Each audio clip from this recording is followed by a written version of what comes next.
స్థలంలో ఉన్నావో, ఈయన అధికారి అయినప్పటికీ అధికారం ఆయన నడలేదు, ధనవంతుడు అయినప్పటికీ ఆయన ధనం ఆయన నడలేదు, గొప్ప స్థితిలో ఉన్నప్పటికీ ఆ గొప్ప స్థితి ఆయన నడలేదు. ఎలాంటి పరిస్థితుల్లో ఉన్నా సరే ప్రియులరా, ఆయన తను తాను తగ్గించుకున్నాడు. యేసుక్రీస్తు ప్రభు వారు పలానా కులం వారికి దేవుడు అని చెప్పడానికి లేదు.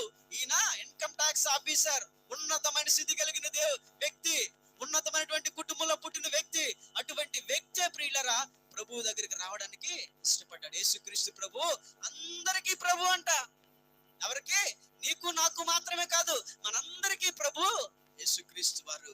ఆ రోజు గిబియోను నివాసులు గిల్గాలులో ఉన్న యెహోషువతో నిబంధన చేసుకున్న దేనికంటే వారి జీవితాలు ముగించబడకూడదని, వారి ప్రాణాలు పోకూడదని, వారి పరుగు అక్కడితో ముగియకూడదని వారు గిబియోను నివాసులు యెహోషువతో తీర్మానం చేసుకున్నారు. ఇదిగో గిబియోను నివాసులకు సాదృశ్యమైనటువంటి లోకంలో ఉన్న ప్రజలారా, దేవుని పిల్లలారా,